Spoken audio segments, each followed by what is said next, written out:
can see, I've made my cuts, my pre-cuts. Now there should be 4 bolts on the inside of the body panel here, and then there's 3 up here, and there should be 4 attaching your outer fender to your inner fender up in here. So you want to take those out. I've already taken out my front ones that attach to the grill assembly. I'm going to go ahead and take these out. Now, this is just beginning. Okay, I'm done with the cutting. I'm going to go ahead and pick up the camera. I'm going to show you the template that I made that will work. I would suggest you screenshot this when I do this so that you can see it for later. As you can see, I cut about a foot and a quarter here out of the old fender. This will make your life easier, I promise.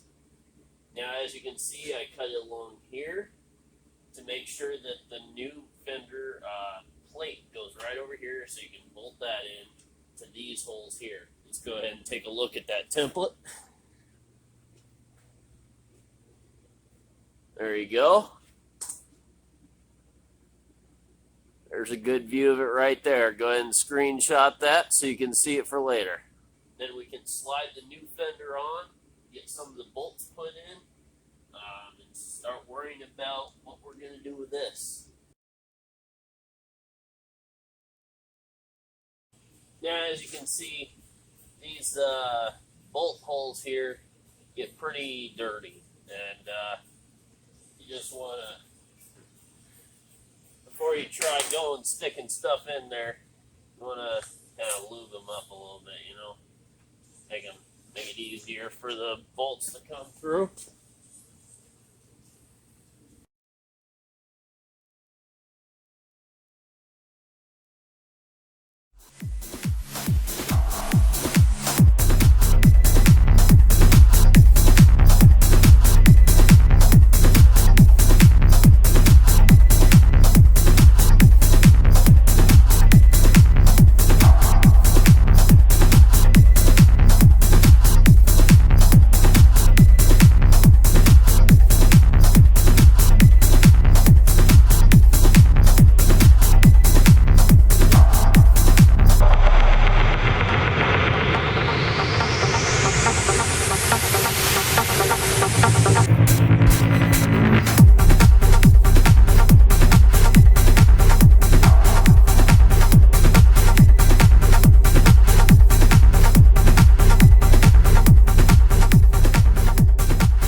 It's time to drill your holes for the top bolts.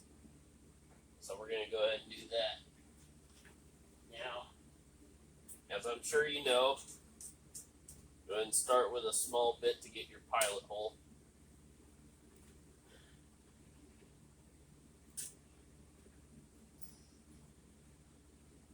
I'll start with this tiny one, and I'll kind of do my pilot hole.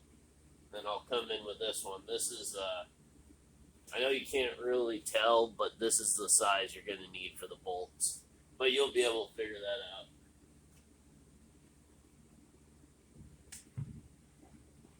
And, you know, it's always good to add a little bit of drilling oil.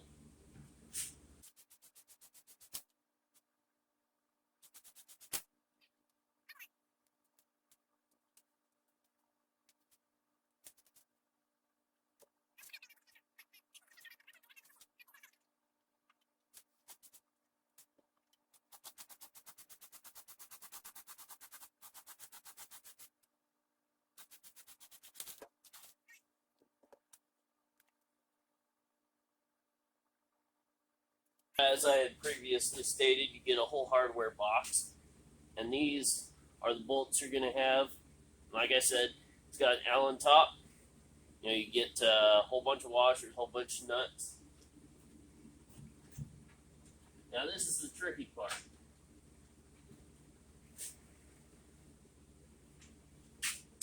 Getting it to go through far enough.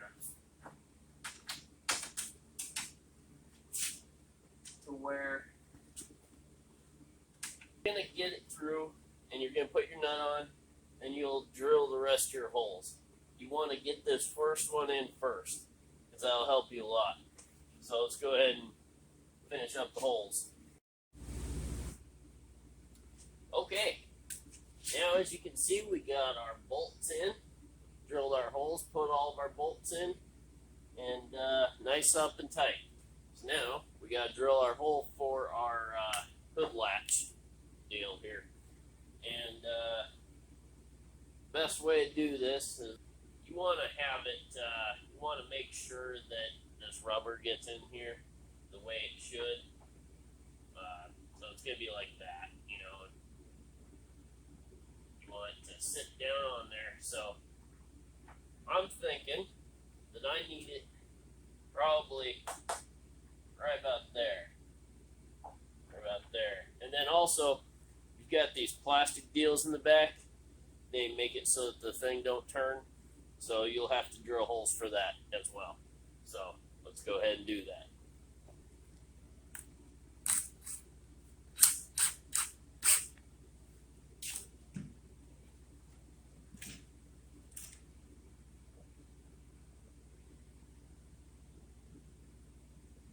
Oh, and you got to keep in mind, make sure that the hole goes through the bracket down here that holds this on. So it's even best to, you know, it's probably best to actually drill from the bottom up so you make sure that you get through that bracket.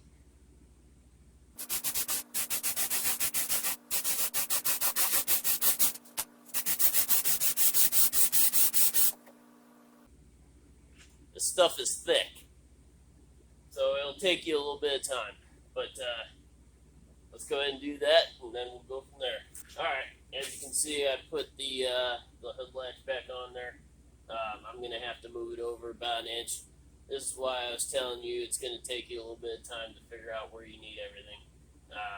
Then you need to put your bump stock back on, and then we're going to wire up these.